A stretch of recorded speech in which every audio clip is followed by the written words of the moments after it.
I remember a time when the police were not only shown complete respect by society, but it was also a time when respect was instilled into children. Children also had a fear of the police because in those days, the police were allowed to give you a clip round the ear.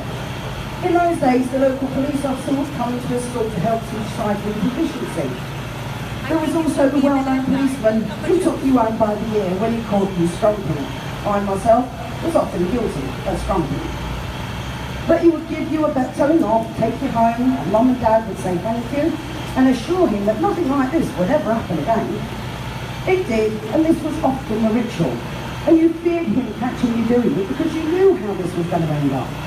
Always with Mum and Dad, backing him.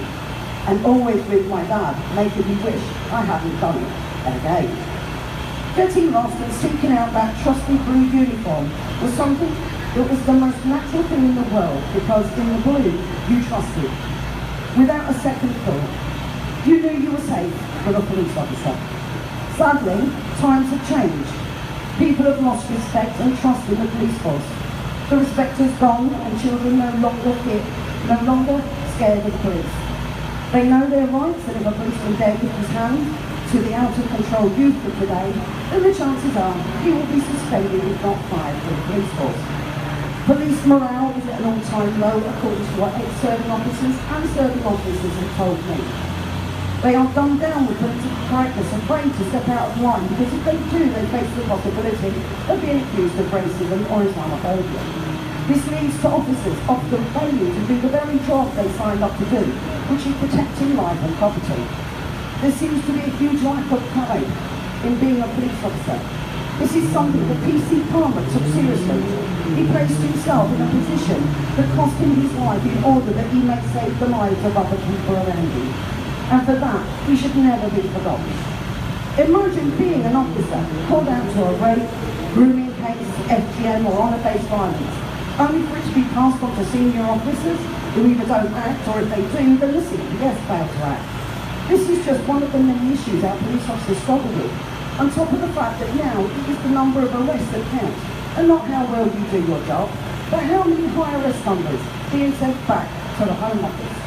This is not to say that there are not good officers, because there are many good officers. PC Palmer being one of them, who was willing to give his life to ensure the safety of others. Sadly, the standards required to become a police officer is also not as it once was. There was a time when you needed certain qualifications and fitness. This is no longer the case. So we are certainly now getting officers not equipped to do what is a very, very hard job. As the founder of Maria's, I've spoken to many Muslim women who have suffered and endured Sharia law within the UK. And when there has been honour-based violence, marital rape and domestic violence, police officers are expected, if not told, to take a Muslim officer with them. Now, whilst of course there are good Muslims who just happen to be police officers, that doesn't matter because Muslim women have no trust when it happens. They just are not. As an example of what I mean, I spoke to a female police officer within the domestic violence unit, and she explained to me that when a Muslim woman who had been a victim of crime at the hands of her misogynistic husband, the attending officers told her that if her husband returns and she felt she was in danger, she could go out of the house across the road and dial 999. No, she said she couldn't do that.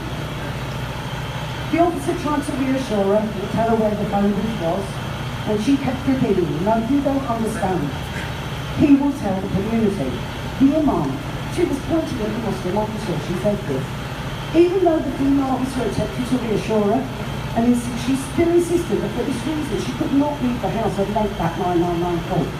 Now, whilst I'm sure that that Muslim officer would have done that, would never have done that, anything like that, the very fact that this Muslim woman felt that he would is a real issue and a genuine fear among Muslim women.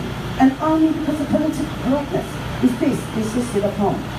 You see, I believe in recruiting the best person for the job, regardless of faith, creed, colour or gender. Employ the person who is right based on their ability and their willingness to address all issues, equally and fairly for all. I think that's exactly who PC Palmer was. He was a man willing to risk and in this sad event lose his life in order to save the lives of others. And we must remember that others died that day, and my heart goes out to their families and their loved ones. But how many more would have died that day had he not done his job? That is something we must never forget. Something I remember my dad saying to me was, Nick, that's what my family called me, always respect the police. Because if your home was burgled, who would you call? If you were attacked, who would you call? You had a car crash, who would be one of the first on the scene? And lastly, Nick, if your child were taken or lost, who would you call to find them? I have never forgotten that, and I do respect our police officers, but I also acknowledge the issues they face and how political correctness has them shackled. So it's time now to take off those shackles, allow our police to do their job equally and fairly for everyone, no matter who that is, with no exceptions to the rule. And by that I mean no special guidelines thrust upon them for one favoured community, and no special rules imposed during any holiday or celebration, such as I know exist. Let them do their job with true equality and fairness, with no exception to the law of the land. Let the police be without fear of lawsuits or of being called names. If we address those issues, maybe, just maybe, we will not read future headlines like that of the day an officer was killed at Westminster, or like that of the 20th of April in France, where another police officer has died at the hands of an extremist. All of the time our officers are shackled, we stand to lose more and more officers in this extreme way. Say no to extremism, say no to unfairness, and say no to intolerance of the intolerable. Thank you very much, and I'm not going to bore you any further, but please stop walking past, because this man's life matters. Make some noise for Toni Bugle from Marias. Mothers Against Radical Islam and Sharia. Okay, next we